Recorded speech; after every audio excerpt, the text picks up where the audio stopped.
Sige. Sipag-suri sa pagbabagong hugis ng matatag curriculum. Again, ako si Ginoong Nandi Aquin. Magiging tagapagdaloy ninyo. Okay. Ano ba ang layunin ng sesyon natin? Pagkatapos ng sesyon, kayo ay inaasahan na ipapaliwanag ang mahalagang katangian ng shaping paper ng matatag curriculum at naibabahagi ang kahalagahan ng shaping paper sa proseso ng pagtuturo at pagkatuto. So ito yung layunin natin. Sa isang dako din, tutuhugin din natin ang professional standards. Kagaya ng para sa supervisor, sino yung supervisors na nandito natin ngayon? Sige. Ano yung tutuhugin natin? Sa Domain 1, Supporting Curriculum, Management and Implementation. For students naman, focusing on teaching and learning nasa Domain 3. And then for teacher, kung ikakascade nyo na ito sa division ninyo, ito ay ang Domain 4, Curriculum and Planning.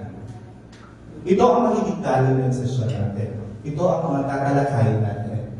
Ang naging resulta ng pagsusuri ng curriculum. Sa tingin niyo, kailan kaya sinimulan ang pagsusuri ng curriculum natin? Noong 2019, sinimulan na. Sino-sino ang mga kasama ng sumuri ng curriculum ng Pilipino? Kasama ang UPIS at saka iba din mga resource speaker natin mula sa iba't ibang pangangkasan. Sa UP, sa Tomas, makikilala natin sila mamaya.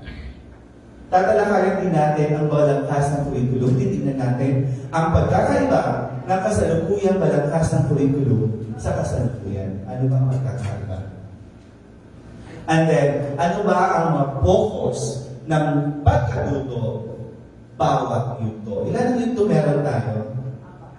4. Ang unang yunto, kinabibilangan ng ano? K-3. K-1. Ang pangalawa, 4, 5, and 6. Ang pangatlo, 7 to 10. At ang pang-apat, yes, senior high. So hanggang ano lang muna tayo. Hindi pa natin sa session na ito, hindi pa natin tatalakayin ang ika-4 na yunto kasi sa kasalukuyan, nagkakaroon na lang ng review ng senior high school curriculum. And then, tatalakayin din natin ang mahalagang katangian ng curriculum. Okay. Ngayon, sa tingin nyo kaya, ano kaya ang mga naging dahilan bakit na-review ang curriculum natin? Bawat isa po sa inyo, meron din kayo metacards dyan. Pakisulat po kung ano sa tingin ninyo ang naging dahilan bakit na-review ang ating curriculum.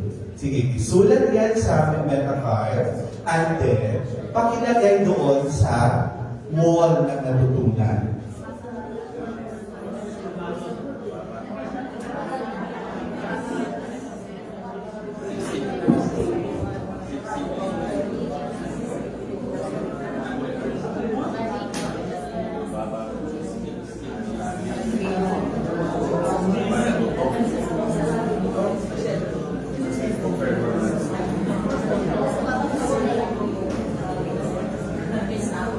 So, wag lang mo nang i-post, mamaya na lang yan, kasi tatawag ako ng binibini.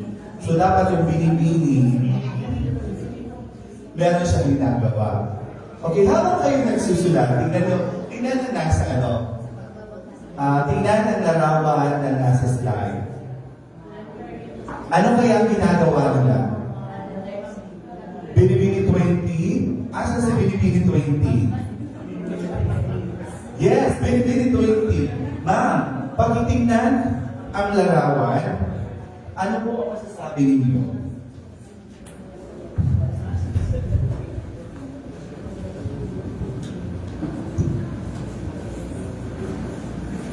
Magandang umaga po sa lahat.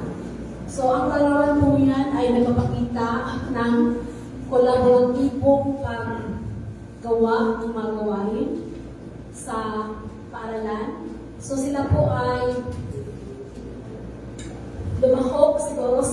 isang lock session or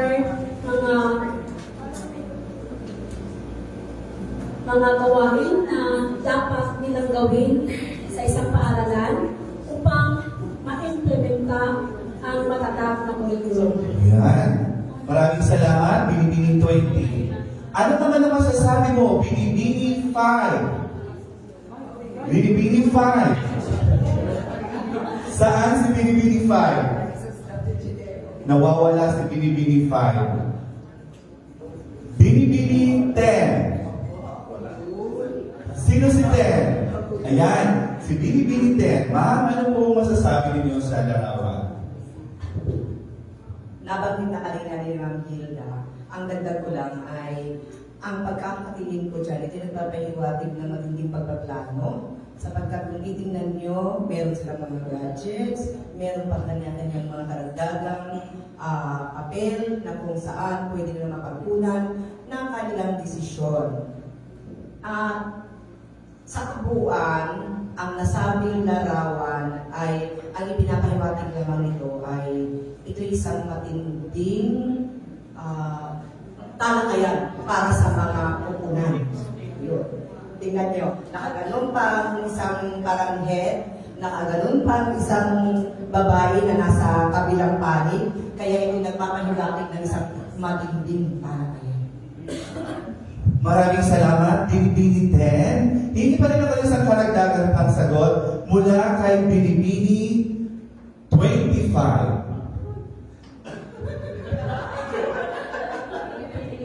Binibini 25.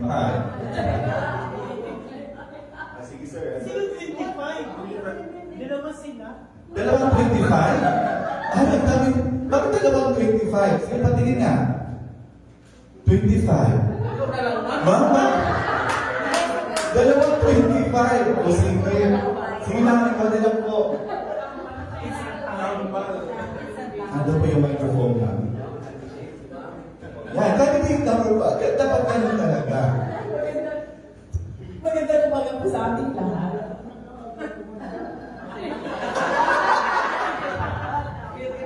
Binibini 25 po. Base po dyan sa larawan na pinakita po, para po meron nagkakalang na dialogo, matinding dialogo na kung saan ang pinag-usapan po. Sigurado po ako ang matatag kurikulum. Wow! Maraming salamat. Thank you. Maraming salamat, Binibini 25. Maemosyon po sa Binibini 25. Okay. Tama po kayo, diba? Nagsama-sama. Nagplano. Ito po ang naging proseso ng pagbibisan ng ating kurikulum. Pinagplanuhan. Hindi na ang ngayon baguhin natin kasi ganito din and so on. So ito yung pinagplanuhan. Paano pinagplanuhan? So ang plano. Ayan. Sino-sino ang nasa likod ng pagpaplano ng kurikulum? Ayan, pinapunahan ni Direktora Daria, Samuel Sullivan, and Isabel Victorino. Mula ito sila sa Bureau of Curriculum Development. Sina Rosetta Gallo, hindi ko kung kilala nyo sila. Ang kilala kasi dyan, si Ma'am Rosetta, si Ma'am Kalinisan, si Ma'am Cantillo, Leon, at saka sa Restituto Mendoza. Mula din naman sa Bureau of Learning Delivery, kilalang nyo siya, si Gaudencio Luis Serrano at si Ma'am Michelle Tolentino. Hindi rin matatawaran ang mga naging resource person natin. Nandiyan yung taga-Philippine Normal University, Miriam College, Ateneo de Manila, De La Salle University, University of the Philippines, Philippine Normal University din, UP, Malayan College Laguna. So, ito'y masasabi natin na dumaan sa masusing pagsusuri. Yes, sir. Bakit po kaya walang wala sa Commission sa Wikang Pilipino? Yung sir, ang itatanong natin mula sa DepEd kung bakit hindi isinama ang talakomisyon ng Wikang Pilipino. Dapat isinama ang taga-komisyon ng Wikang Filipino bilang tagapagbantay ng ano ang magiging gusto natin. Ayan. Mag-escape muna tayo sa Mintimeter, kaya may wall ang natutunan tayo. Kasi mahina po ang signal dito. Isa rin po sa nariyan. Sige. Ang activity natin ngayon, yung pinasulat ko sa inyo, ano kaya ang kadahilanan? Bakit nilipisa? Bakit pinagplanuhan lipisahin ang ating curriculum? Yan, sinulat na ninyo. Sige. Ngayon tatawag ulit ako sa kanyang naging agaw-agaw kung ano ang naging sagot niya. Binibini 4. Binibini 4? Ayan. Yung aking kaklase sa Lady Normal University. Si Jen. Magandang umaga po sa lahat, Sir Dandy. Number 4. Ang mga nasulat namin dito, naging basihan kung bakit pinag-usapan o nilisa ang ating kurikulum ay una dahil meron tayong mababang kasalayan ng pagkatuto mula sa mga international standard assessment, di ba? Alam natin kung ano yung rank natin sa literacy. So, isa yun sa mga naging dahilan. Pangalawa ay yung congested na curriculum natin. Congested sa Pilipino. Sobrang dami, siksik, o parang overpack yung curriculum natin na sa dami, hindi na i-deliver ng maganda ng mga guro sa kanilang mga mag-aaral. At yung pangatlo, yun lang. Maraming salamat, Binibini 4. The congested ang curriculum. Ano naman ang masasabi mo, Binibini 36? Ay, 36. Ayan. Dito yung masuk.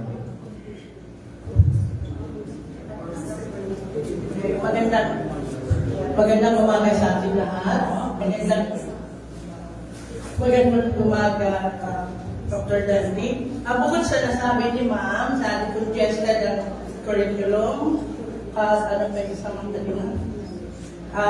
At maaaring, sir, dahil sa resulta ng PISA, and then siguro nakikita na may pangangailangan na iangat ang kasanayan sa pagbasa at sa numeracy, reading and numeracy. Reading and numeracy. Okay, maraming salamat, Binibini 36. Ano din naman masasabi mo, Binibini 21? 21? Sino sa 21? Pag hindi niyo po yung mga numero, di ba pinapatandaan? 21. Ayan na si Ma'am.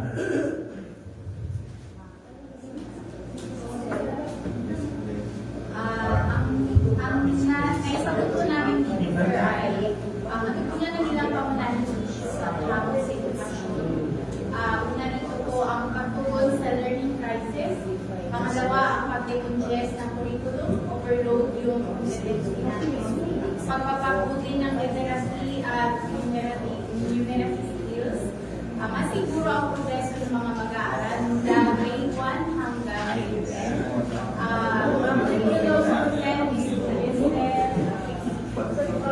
Yun, decongested din ang naging sagot nila. Yun din ba yung naging sagot ninyo? Na decongested yung mga kasanayan natin. Napakaraming kasanayan. Yun ba ang nakita nyo sa curriculum guide natin? Sige, alam natin kung ito ang mga naging resulta o mga yung kadahilanan kung bakit. Okay. This time, gumawa sa ano ninyo, sa meta-curriculum, gumawa kayo ng salitang tama dyan, and then mali. Dalawang meta-card. Itataas lang kung tama o mali. Yeah.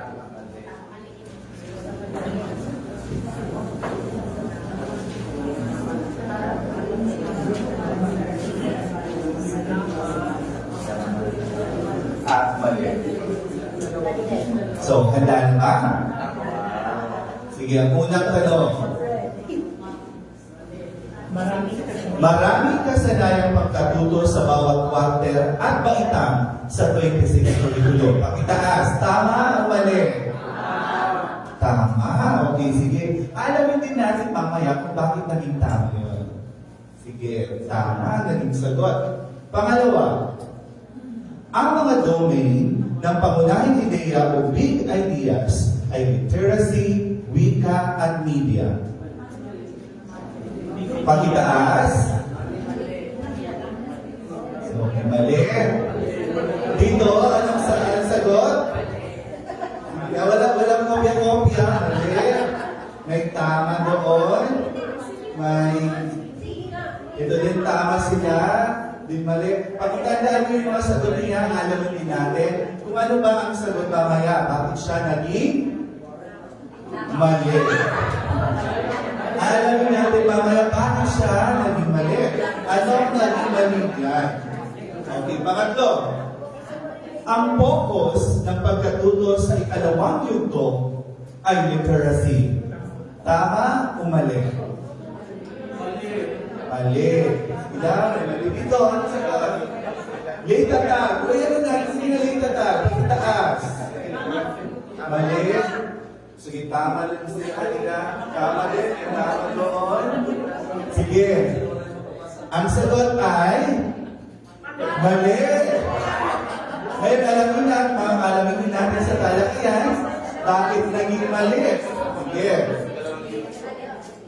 Question number 4. Mananatili ang asyano at pandaigdigang panikan sa ikatlong yugto. Ano yung ikatlong yugto? Yung high school. Tama ba o mali? From 7 to 10. Tama, mga nakasagot halos. Doon sa likod, yung purita, ano pong sagot ninyo? Tama. Kayo? Sige, anong naging sagot? Mali. Aalamin din natin bakit naging mali. Oo. Pakitandaan nyo yung mga tanong niya ha. Sige. Ngayon, question number 5. Merong tatlong subdomain ang ikalawa at ikatlong yugto. Tatlong subdomain ang ikalawa at ikatlong yugto. Pakitaas niyo ang sagot. Ha? Ngayon ang kurikulum. Ngayon ito ang kurikulum ha? Okay. Meron tatlong subdomain ang ikalawa at ikatlong yugto. Tama o mali? Matanda ka. Late matanda. Sige na? Tama. Ang sagot ay tama. Aalamin din natin kung totoo ba na mayroong tatlong subdomain na lang ang ikalawa at ikatlong yugto. Yan. Pag-isulat din sa mga kwaderno na binigay ninyo ang mga katanungan na ito. Kasi tatalakayin at aalamin natin habang sa dumadaloy ang ating kalakayan, sasagutin natin ang mga tanong na ito. Sige, pakisulat. Ang unang tanong, ano-anong kaisipan ang natuklasan mo sa talakayan? Alin sa mga ito ang bago sa iyong pandinig at kaalaman? So, ito ang magiging guide natin ng mga tanong habang tayo ay nagtatalakay sa bagong kurikulum. Sige, nakuha na ba? Oo.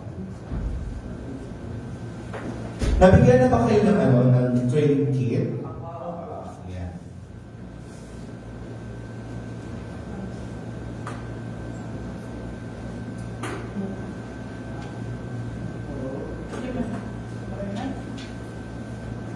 Sige.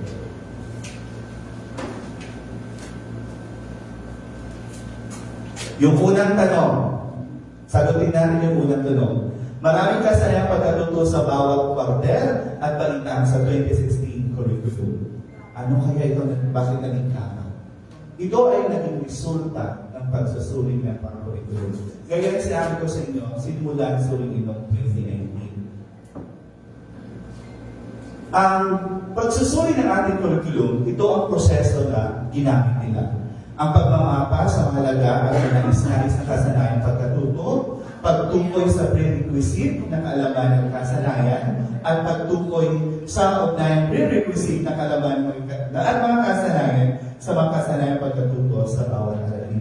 Kung mapapansin nyo, di ba mayroon tayong essential, nagkaroon ng most essential, para inuulitin na lumingit yung mga kasanayan natin. Ito yung naging proseso. So, mapapansin sa 2016 curriculum natin, ilang kasanayan pagkatuto meron ang Filipino? 2 2,378. Out of that 2,378, meron yang 1,790 na essential. Ano bang ibig sabihin na essential? Ito ay mga kasanayan kailangan natutunan ng mga mag-aaral sa class sa ibang aralin at sa susunod na maitama. Yun ang essential. Samantala ang desirable ay hindi. Ilan ang desirable na lang? 588. Mamaya titignan natin kung ilan na lang kasanayan. Ito ang naging resulta. Maraming kasanayan na tama. Ano ang tugon? Nilimitahan ang bilang sa kasalukuyan na matatag kurikulum. Nilimitahan ang bilang ng kasanayang pagkatuto sa pamamagitan ng pag-angkla sa pamunahing ideya o big ideas. Ano ba mga halimbawa ng mga big ideas natin? Una, pakibasa na Sir Mau, anong binibigyan ka 16?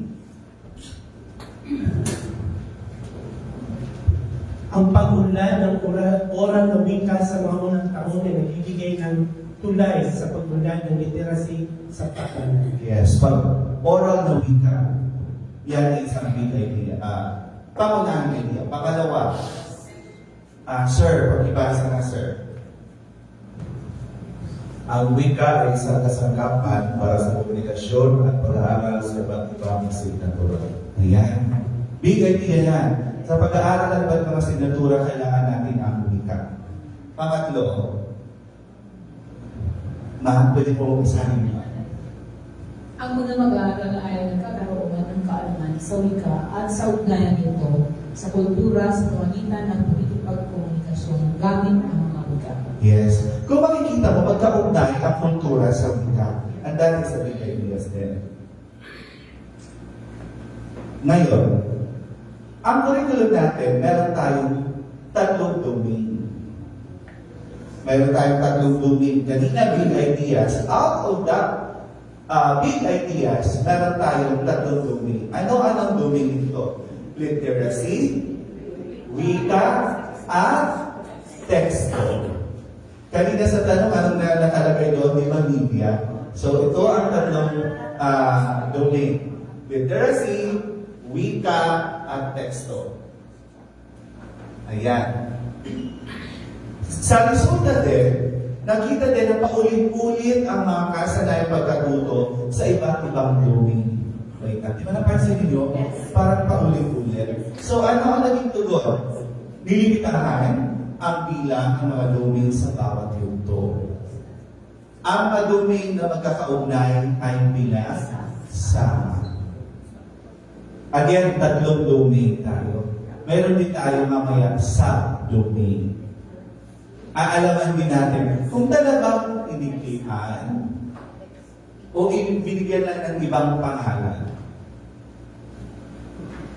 Ayan. Halimbawa, dito sa mga sub-domain na ito, sa kasalukuyang curriculum, nandiyan ang pag-unawa sa binasa, estratehiya sa pag-aaral, pag-unawa sa napakinggan, kaalaman sa aklat at iba. Ngayon, sa matatag na curriculum, pinag-isa siya. Ayan ang pag-unawa at pagsusuri ng mga teksto. Yan ang unang sub-domain. Dahil sa naging resulta din ng kanilang pag-aaral, hindi malinaw na naalahan ang mga paunang kasanayan o prerequisite skills. Ang tugon, inayos ang mga kasanayang pagkatuto batay sa pagkakasunod-sunod nito gamit ang macroscope. Ayan. Tandaan na ang Filipino natin ngayon ay nasa grade 2. Grade 2 na siya. Ang Filipino sa kasalukuyang curriculum sa grade 1, second quarter. Sa kasalukuyang sa ngayong curriculum na matatag, magsisimula sa grade 2. Anong gagamitin na medium ng pagtuturo sa grade 1? Doon pa rin papasok ang ating unang wika at mga ilang pantulong na wika. Ito ang ginagamit nila. Pero ngayon, pagtulong na lang siya, hindi siya subject. Gagamitin siya bilang wikang pagtulong. Okay, wala lang subject na maritang, pero gagamitin siya bilang video instruction. Because of the research, di ba may mga research tayo, na kapag ang bata ay natututo daw sa unang wika, mas madali sila matututo sa mga susunod na mga aralin. May research yun. Now, kung gusto natin itong tapatan ng isang, kumbaga, anuhin natin ang pananalisik na yun, gumawa din tayo ng pananalisik na ang unang wika ay hindi makakatulog o pareho lang na ang bata ay introduce natin kaagad sa pangalawang wika niya. Diba? Kasi alam naman natin, ako'y produkto din. Kung ako'y nag-grade 1, produkto ako ng tinatawag na code mixing. Code switching. Yung teacher, di ba natin, gumagamit ng direct translation. Yung pagtuturo, ginagamit din yung vernacular. Yung unang wika. And then, parang nagkakaroon ng direct translation. Most especially sa mathematics at saka sa science. Di ba ginagamit? Even sa high school din, may gumagamit ka rin. Kumbaga nag-direct translation ka rin. Yun. Ito yung para sa balitang 2 and 3. Makikita sa quarter 1 kung ano kasanayan lang, pagkikinig, pasalita.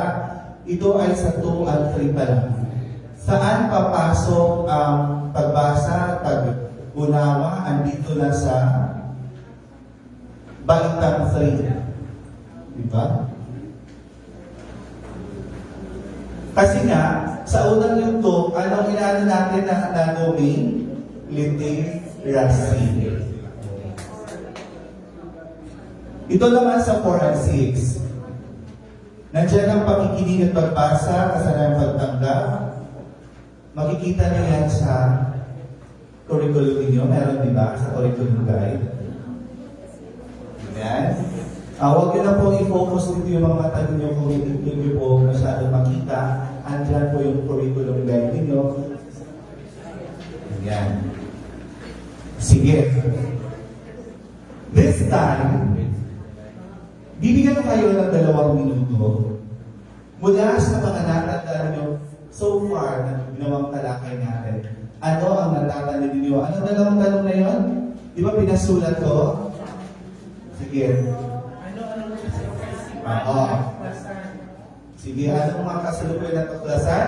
I'll give you 2 minutes and then i-post nyo sa yung wall na natutuhan. Your time starts now.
Yung silang ST, meron na silang 3 na ilagay.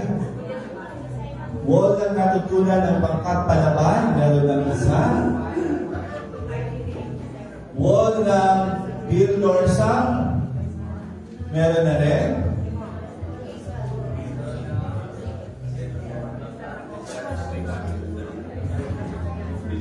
Pangkat angkas, meron na ilagay.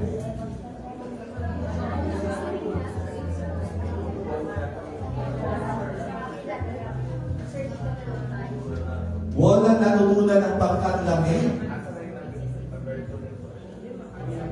Andito yung 3 big ideas, subdomain. Yung pangkat takpay, meron na rin silang nailagay? And time stop. Tapos na ang oras natin. Okay. Doon sa tingkawayan, away mo kinaan at balugan, ba't wala pang nailagay? Ayan, meron na.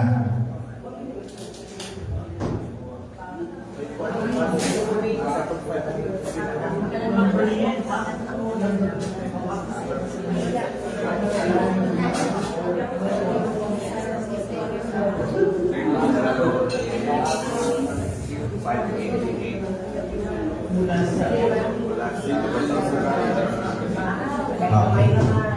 Sige. Nasagot na natin yung unang tanong kanina sa tama o mali na maraming kasanayan, di ba? Ngayon, naalala niyo pa ba ang pangalawang tanong sa tama o mali? Ano naging sagot dito? Mali. Mali. Ano kaya ang naging mali? Ang salitang media na dapat ito ay teksto. Okay, so talakayan natin to. Ayan. Nakikita niyo ang dalawang balangkas ng kurikulum. Nasaan ang kasalukuyang balangkas? Kasalukuyan na ginagamit natin. Hindi pa tayo nag-implement ng matataga kasi ang matatag curriculum is coming July. Pag sinabi natin kasalukuyan ang ginagamit, yes, asa lang kasalukuyan? So, ang matatag, ito naman, sige. Alam ko magaling tayo sa mga pagbibigay ng kahulugan sa mga balangkas na yan. Sige nga, Bini-Bini 30. Meron ba? Sige sir, pwede po kayong lumapit. Sir, tingnan niyo lang po ang dalawang balangkas na yan. Ano kaya ang pagkakaiba? Kung napapansin natin, maraming pagbabago, lalong-lalo na doon sa diagram na makikita.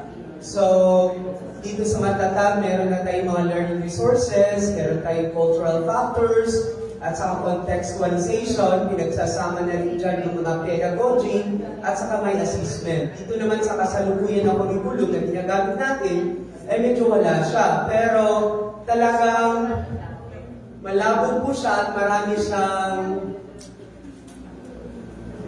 dapat pagtuunan bilang isang guro. Maraming salamat, Ginoo 30. Ano din naman po ang maidadag mo?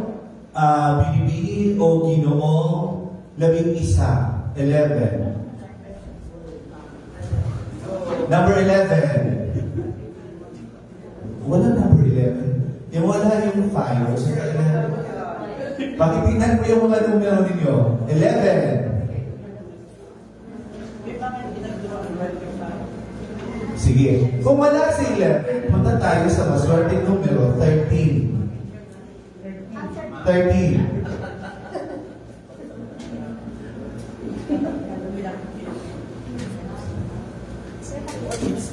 Ano ang nakikita mo? Ano pagkakaiba? Yung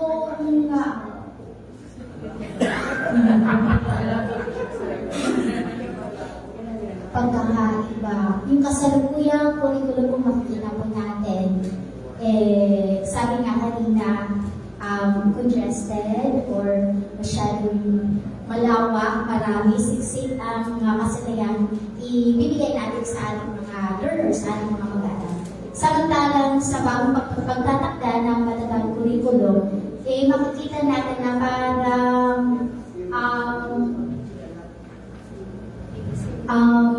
pinasimple, limitado, at marahil balanse na pagbabahagi o distribution ng mga pangunahing pangangailangan o prerequisite skills ng ating mga mag-aaral. Yes, maraming salamat, Bini-Bini 13. Hindi ba kayo nagtataka? Nasa kasalukuyan, ito na muna pinakasimple lang. Ito ay nakasulat sa Filipino. Samantala, yung sa matatag, nakasulat pa rin sa Ingles. Bakit kaya? Parang mas maingli. Hindi, para... Yung balangkas ng English, Filipino, at saka sa grade 1 din, parang ito lang ang ginamit. Nung tinanong namin ito sa national, bakit hindi naka-Filipino siya? Ang sagot sa kanila doon, kasalukuyan pa rin nila, tinatranslate, sinasabi.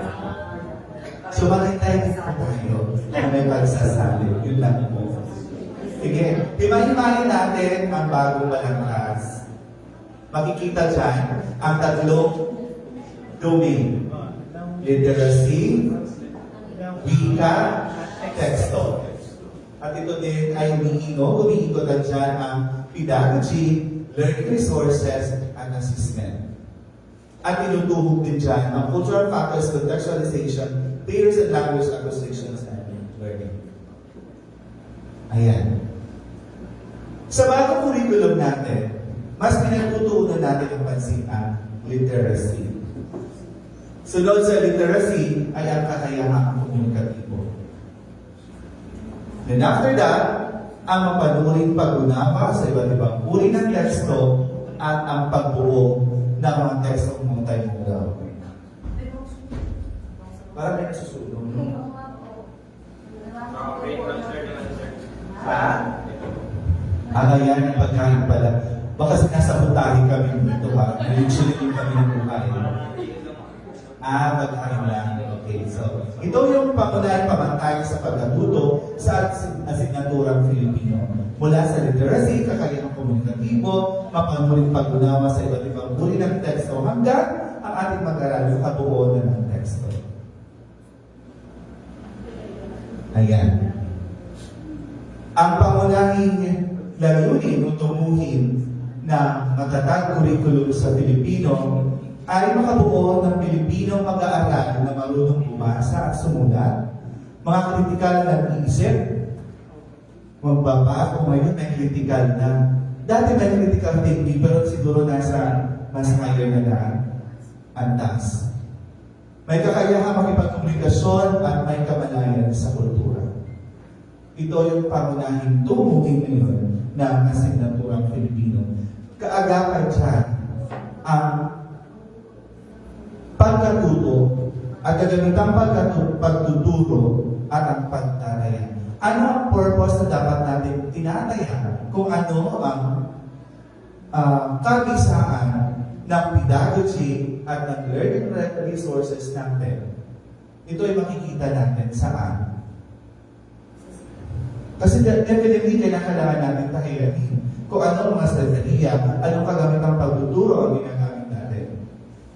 Yan ang palagi naman sa curriculum natin. Di ba tandaan natin, walang permanente curriculum. Ito ay dumadaan sa proseso ng pag-evaluate. Okay. Ayan. Noong nasa pa ako, nasa elementary high school, dumaan ako sa CDF. Then ano pang sumunod, Ronald, ano na sa inyo? Sino sa CDF? Di ba may curriculum na CDF? PDP, ano din ngayon? Kasi ako talaga, mas natatandaan ko na talaga yung K-12. Kasi K-12 talaga ako yung char. O si Sir, nabibigin si Sarah sa akin. Sir, ano ba yung mga curriculum na pinagdaanan mo bilang isa sa mga haligi ng SAGP? Rude. Di ba pa?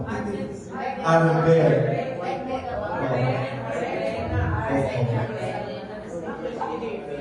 Alam ko sa inyo may sasabihin nyo na mas maganda ang laking curriculum, mas andun na siya kasi ang natatandaan ko, nandun na yung akla, nandun na ang manual ng guro, alam mo na ang gagawin mo. May mga prototypes. May mga prototypes na. So, SCDP sabi niya. So, yun din ang mga sinabi ng mga guro na una. Diba? So, may matututunan tayo sa kanila. Kaya nga lang, doon sa mga naunang mga curriculum, hindi binigyan pansin ang paghinang ng 21st century na kakayahan. So, ngayon, ito binibigyan ng 21st century na kasanayan ng mga mag-aaral. Makikita din ang paggamit ng wikang Filipino tungo sa intelektualisasyon at pambansang pagkakaunawaan. Tayong mga tinatawag na tagapagtanggol ng wikang Filipino, alin natin to na ang wikang Filipino ay wikang pang-intellectual. Ito yung naano natin, no? I don't know if you will agree with me na ako rin, kung sinabihan ko ng isang teacher ko dati, dahil anong kinuha mong kurso? BSN.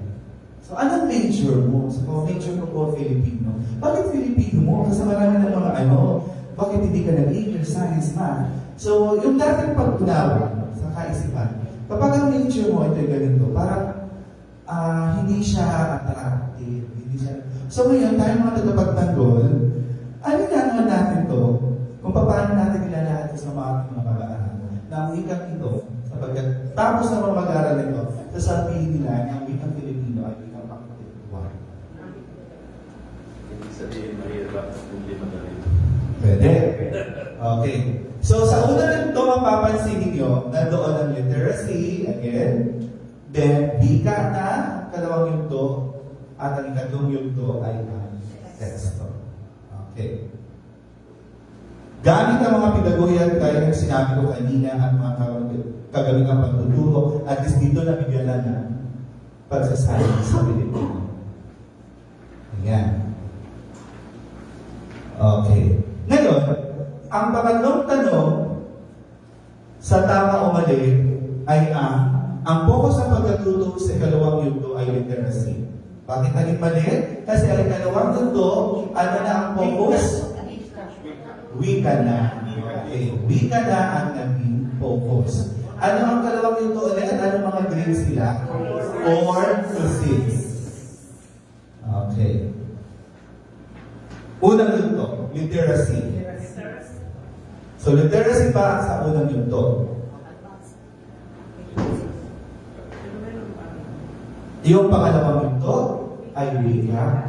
Bagamat kung makikita ninyo, definitely, andun pa rin sa unang yugto, hindi lang ibig sabihin na wala ng wika at teksto. Andun pa rin ang wika at teksto. Kaya lang, nabibigyan ng focus ay literacy. Magkaugnay pa rin ang tatlong domain. Sa ikalawang yugto, wika naman, then samantala sa ikatlong yugto ay ang teksto. Magkakaugnay pa rin ang tatlong domain. Sige. Yung bagong kaalaman naman, sulat na naman.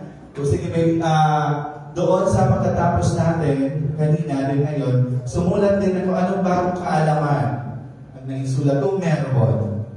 Kung wala, diretso tayo. Ayan.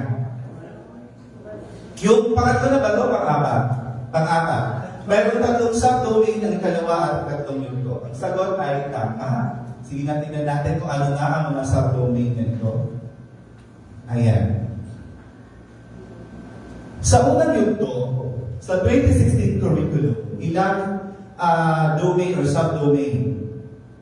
12. Sa matatag curriculum, 6 na lang. 6. Sa ikalawang yugto, grade 4 to 6, mula sa siyam, magiging 3 na lang.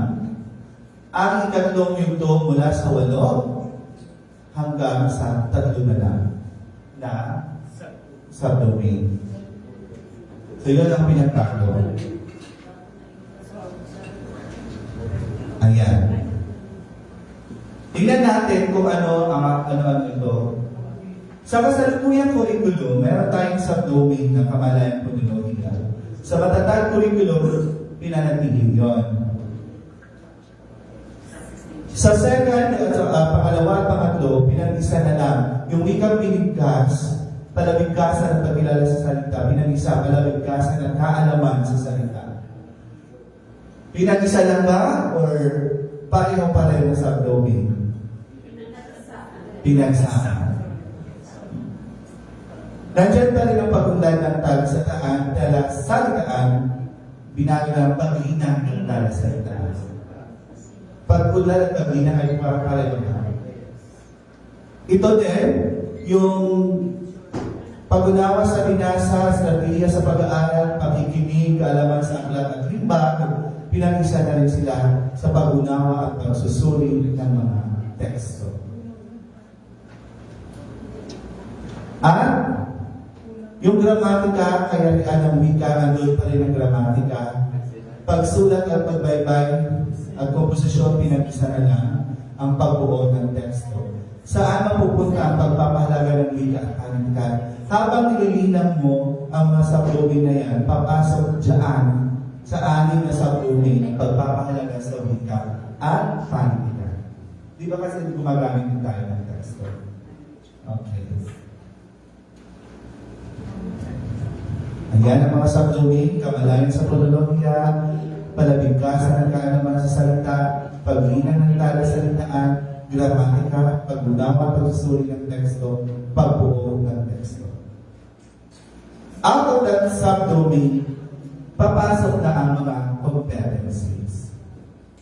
Ayan. Sa ikalawang yunto, ilan na lang ang ikalawang yunto? Ilang subdomain? Kung nakakatandaan ninyo, 3. So, ano-ano ang mga pinagsama? Pinagsama-sama ang pakikinig, pag-unawa sa binasa, pag-unlad ng talasalitaan, estratehiya sa pag-aaral, at sa matatag kurikulum, ito ay pakikinig at pagbasa, kasanayang pagtanggap.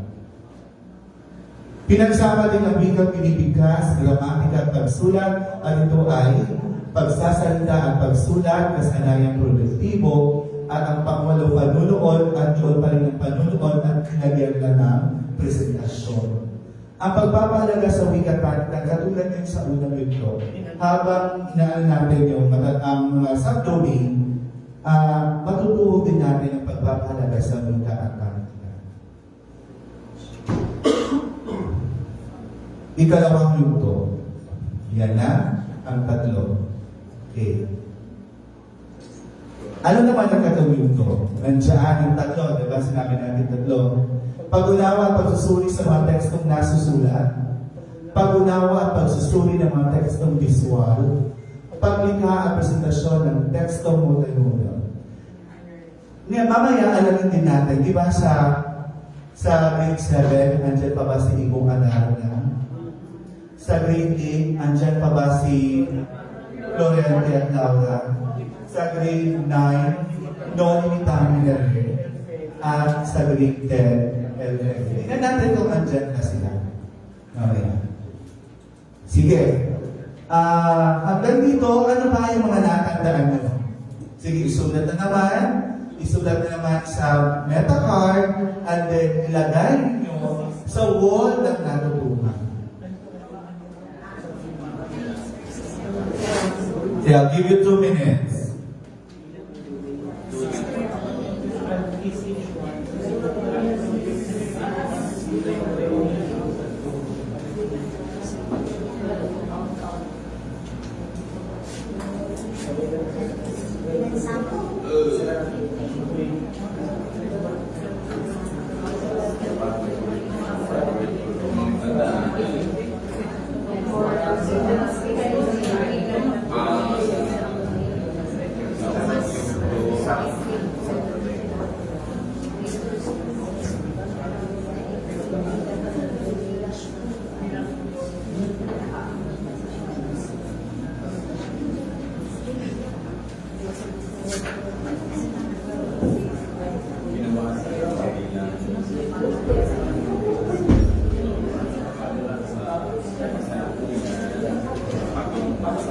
Meron na yung pangkat-lay tatak, may nailagay na. Pangkat-takbay, meron na. Team Lami, meron na rin. Pangkat-angkas.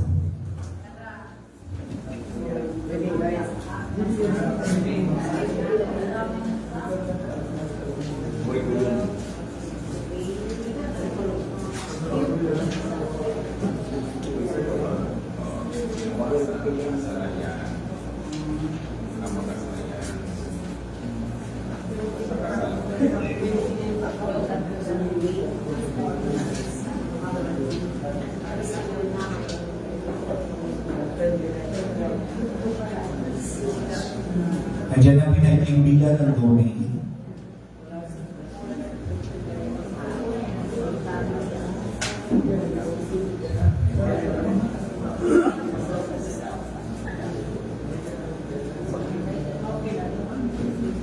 Dito, literacy at sa unang yunto, sa ikalawang yunto, wika at teksto kung ano pinagtutuunan ng Lumi.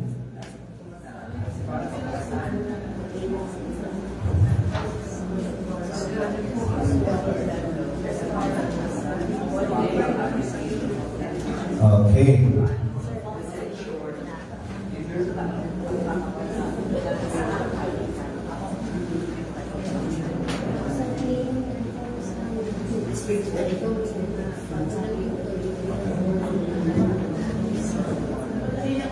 Focus.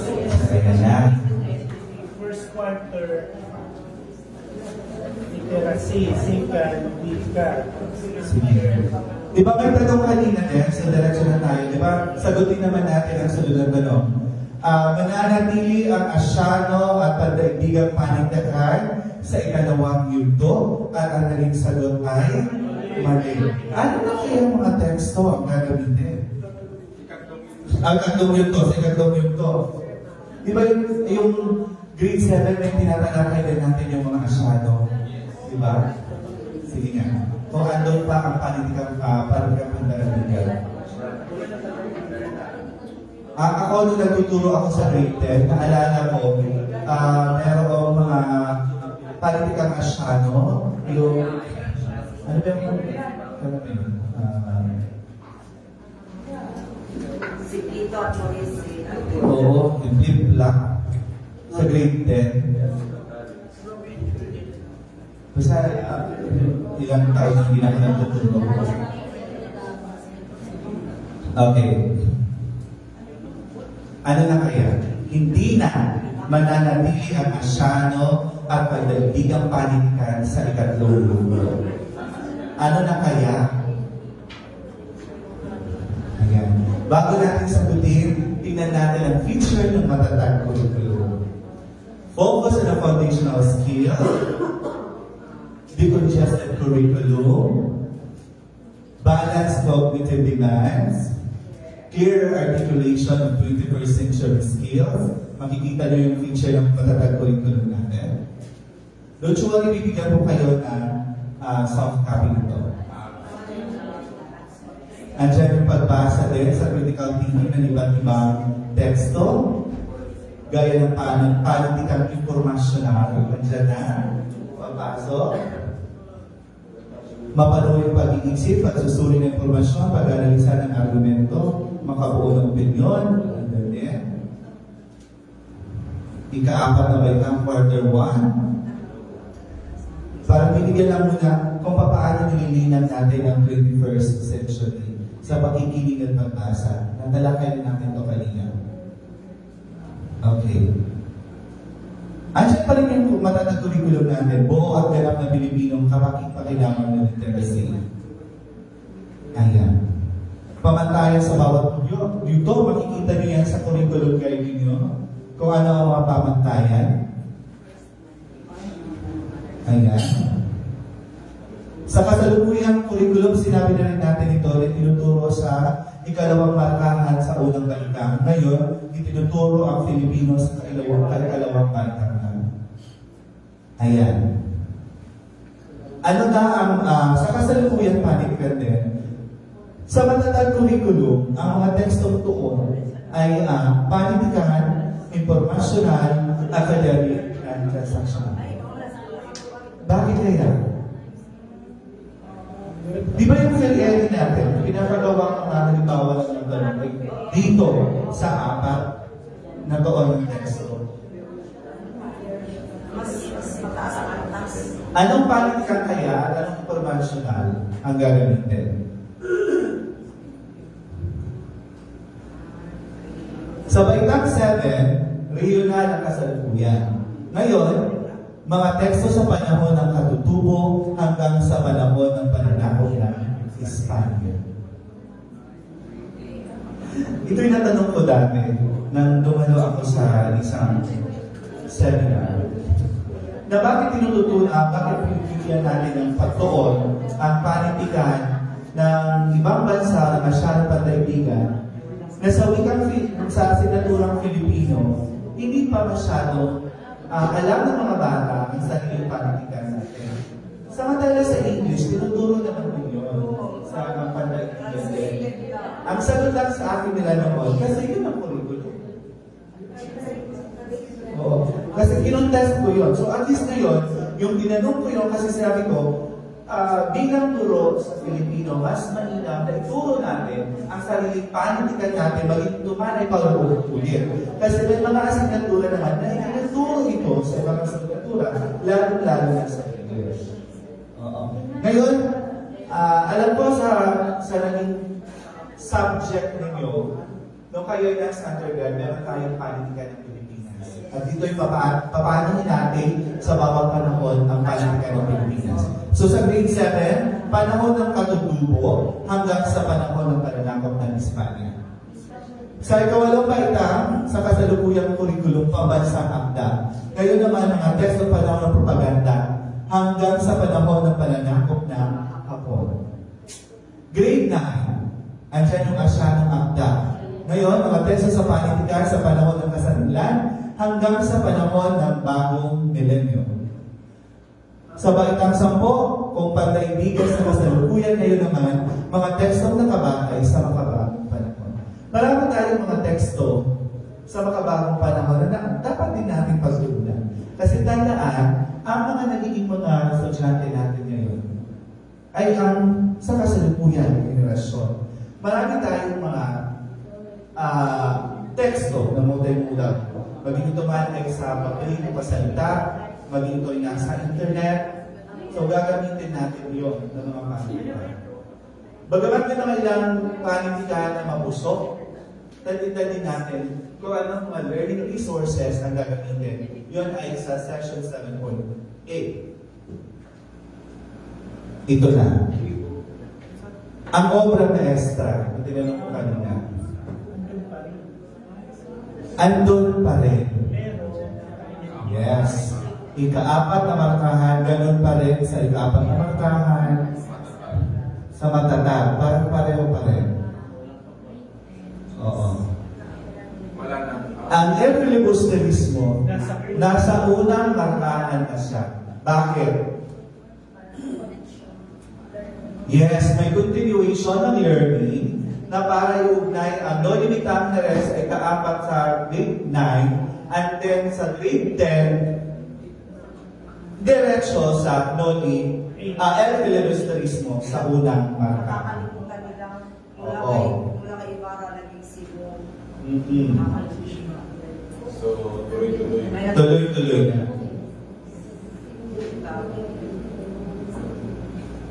Ito na ako. Tingnan nyo sa curriculum guide ng 2016 yung mga competency sa grade 2 from 284 naging 94 na lang. Grade 1 wala competency dahil hindi tinuturo o hindi kasama sa subject ng grade 1. Anong subject sa grade 1? Ito tinanong sa iyo sa pre-test. Yung 5 na. Reading and literacy. Sa grade 3, from 272, 85 na lang. Grade 4, 343, 72 na lang. Grade 5, 312, 80 na lang. Grade 6, 274, 76 na lang. Oo. Maganda ba yun? Masaya ba yun? Okay ba yun? Ang binawasan? Yung competency?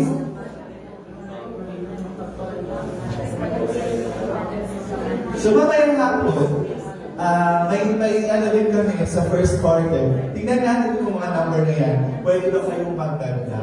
Pwede ba kayong magbawas pa? Hindi naman pwede magbawas. Di ba pwede magdagda? Depende sa teacher kung ano himayin niya. Mamaya, tatalakayin na natin kung paano nag-aantak ng isang competency. Meron tayong competency na masyadong malawak. Paano ba natin siya hihimayin na i-unpack natin?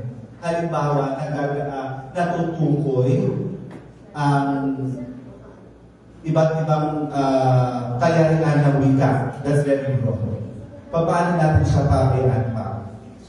So, usually ginagamit na natin yung pag-unpack dati, yung nagtuturo tayo. Di ba nag-unpack tayo? Kung makikita natin isang kasanayan na natutukoy lang, hindi natin na wala doon ang nagagamit, di ba nilalagyan natin? So that's one way of unpacking. So it's an advanced information kung paano natin ina-unpack ng isang competency.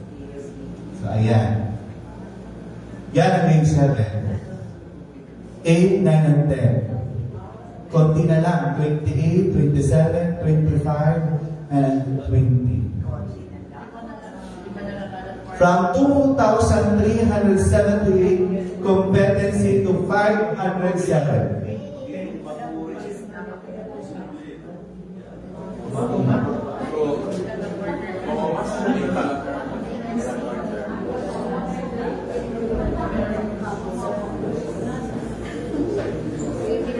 Hindi na natin, di ba, kung makikita ang daming competency before na isang quarter, kailangan makapagpus natin.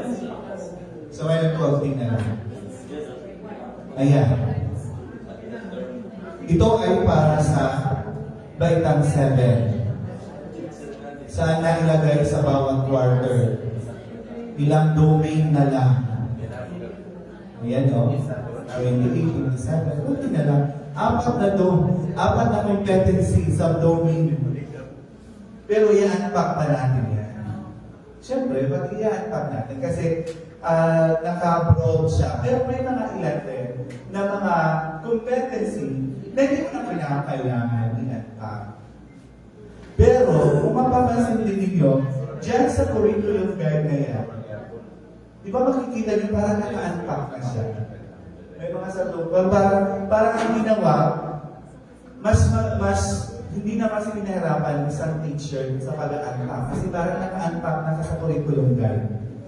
Ngayon, kung ang teacher kasi, mapapansin niyo sa bagong curriculum natin, wala na sa itong unang markahan, unang araw, pangalawang araw, pangatlong araw.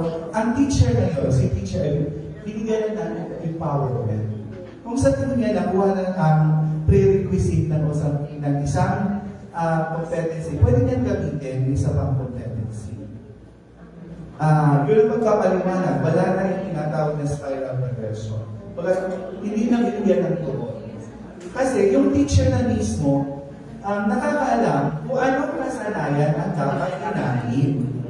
O, di ba? Halimbawa, nakuha na ng bata, so pwede niya tutugugin ng isang competency. Tingnan nyo, wala na dyan sa bawat araw. Di ba dati sa kasalukuyan, kasalukuyan na yun, meron day 1, day 2, day 3, day 1, day 2. Sa bagong curriculum, matatawa lang.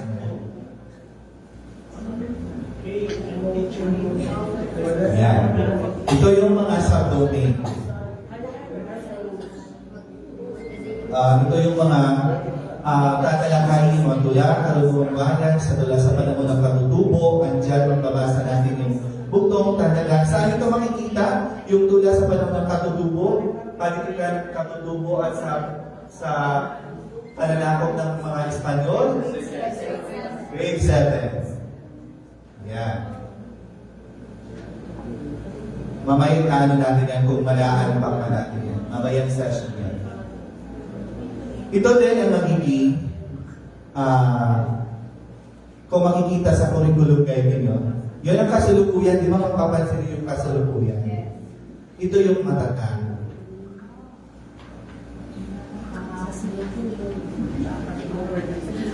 Nag-iba na ang over. Yan din.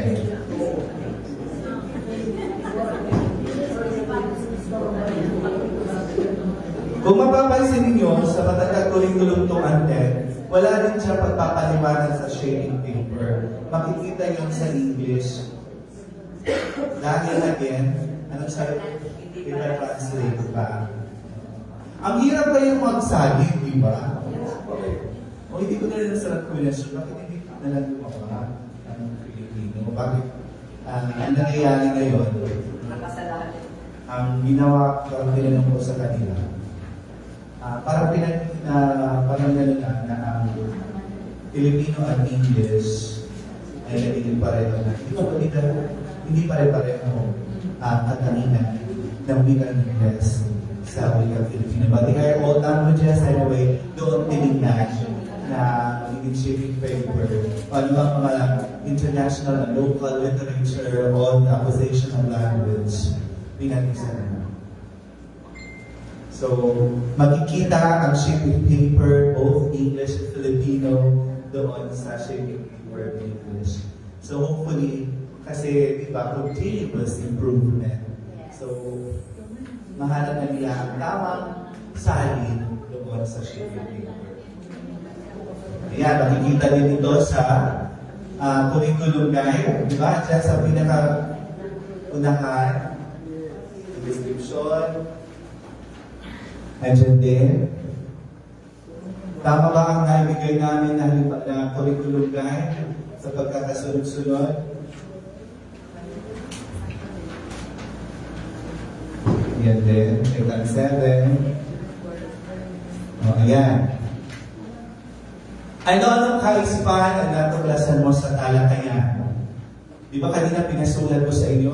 Binibini 18. Ano ang iyong natuklasan sa ating naging talakayan?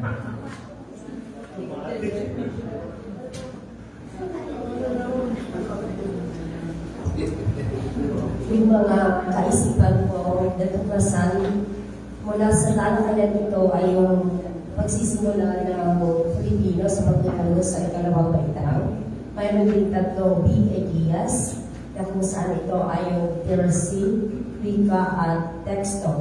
At ang pagbibigay ng na desirable curriculum competencies bilang ng kasalayang pagpagkatuto. Maraming salamat, Binibini 18. Sunod naman, anong masasabi mo rin? Anong natuklasan mong kaisipan? Binibini 3. Ginoong 3 pa rin. So, Ginoong 3. Ang magandang umaga po sa lahat.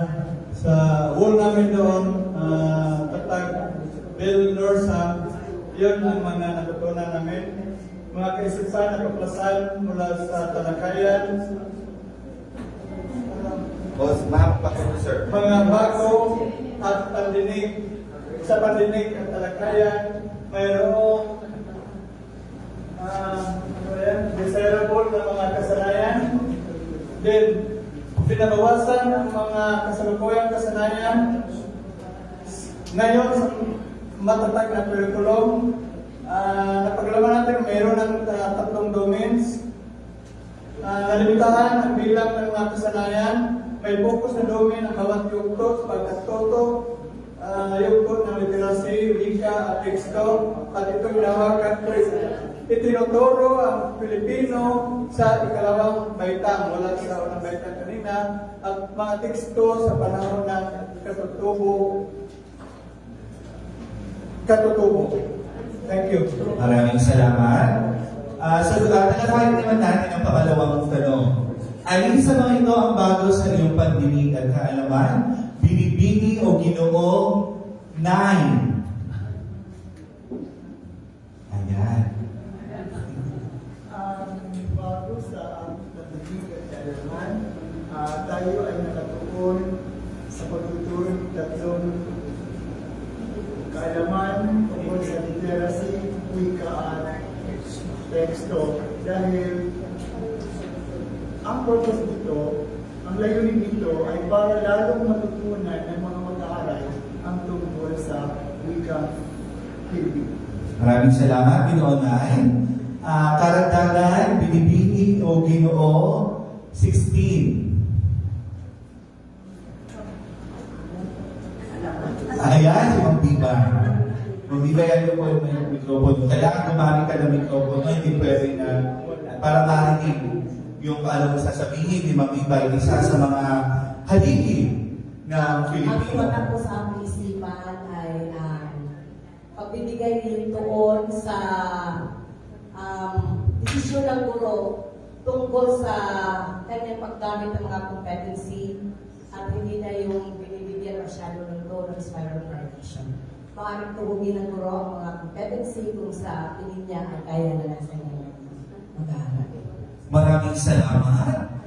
Binibini May grupo bang karagdagan? Binibini o Ginoo? 21. Tapos na ba si 21? 24. Ay, si Ma'am.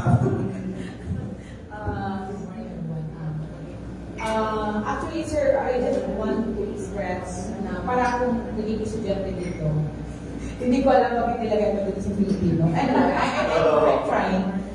Yung bago para sa akin sa discussion natin, yung bilang ng mga competency ng bawat item. Kasi mula sa 2016 na curriculum, meron tayo 2,478. And sa ngayon sa Magkaka, we only have 507 from grades 1 to 10.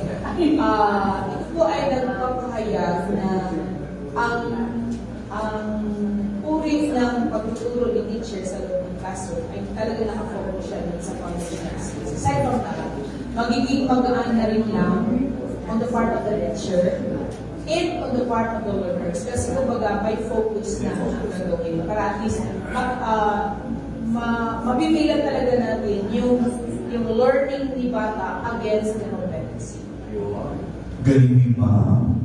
Palakpakan naman para kay Binibini 24. Okay.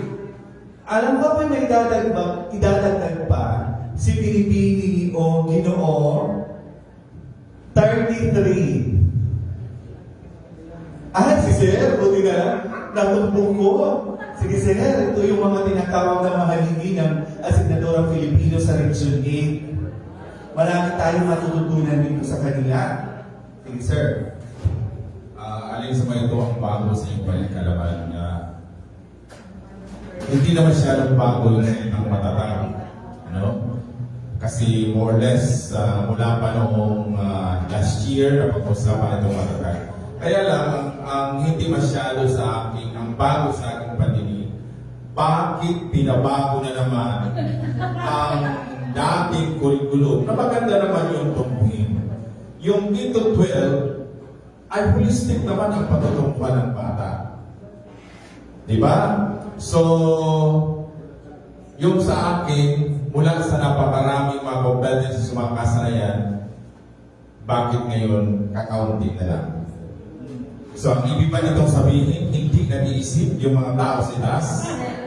Ginagasto ang pera ng gobyerno sa paggawa ng mga ganitong bagay, only to find out na sa huli, hindi pala tama. Yun po. Okay, sir. Oo. Baka tama naman po, pero gaya na sinabi natin, ito yung paliwanag ng Central Office. Ngayon, curriculum natin, binabago natin depende kung sino ang ating mga mag-aaral. Nagbabago yung mga mag-aaral natin, so yung curriculum ay dapat umaabot din sa panahon. Gaya ka ng sinabi, there's no permanent thing in this world, it's a change. So, di ba, ano din tayo sa continuous improvement. Kung baga, kaalaman natin ngayon, pwede naman na rin, baguhin natin ang curriculum, ibalik natin ang curriculum, and so on. Siguro hindi naman ito dahil sa iba ang administrasyon ngayon, iba hindi naman. Sana hindi maging ganoon yung ano natin, no, yung napapansin natin. Kung yun din patungo siguro, tingnan natin kung sa bagong karoon ng bagong administrasyon, baguhin kaya. Okay. Now, nasa huling ano na tayo? Nasa huling gawain na tayo. Hinihingi ko mula doon sa emani natin, pakibahagi po, pakibigay sa kanila yung mga activity worksheet. Alam mo, ayan, mga busy nila. Hello po, sa likod, Emani. Mapakita worksheet number 1.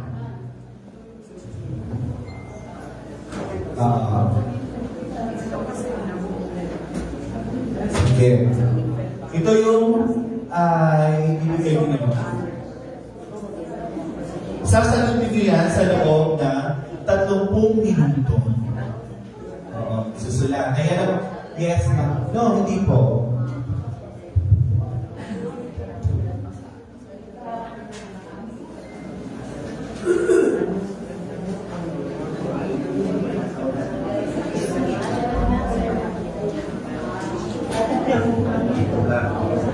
Si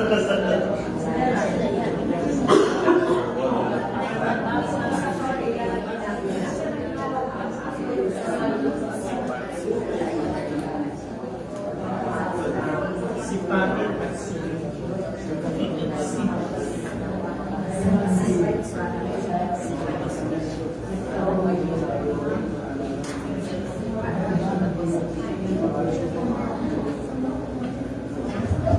Ayan, mapahagi na po yung worksheet natin at sasagutin nyo sa loob ng 30 minuto. Pagkatapos na po kayo, yun po ang magiging ticket ninyo para pumila para sa lunch. So, ayan, pangalan ng kalahok, andyan yan. Ipatitignan kung ang worksheet na naibigay sa inyo ay katulad. Dito sa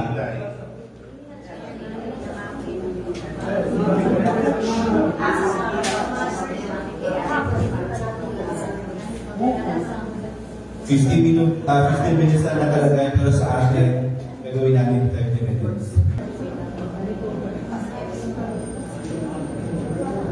Okay.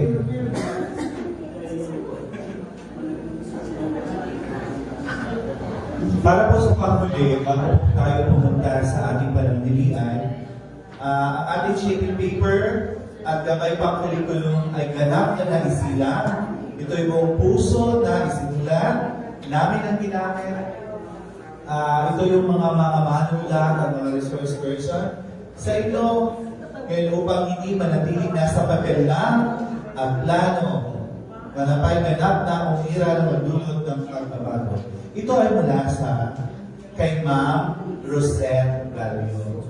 Siya ang sumulat, gumawa ng session na ito at sa kanya ito na slide. So dapat bigyan natin ng pagkilala ang gumawa ng slide at ng session guide. So siya si Ma'am Rosette Gallo.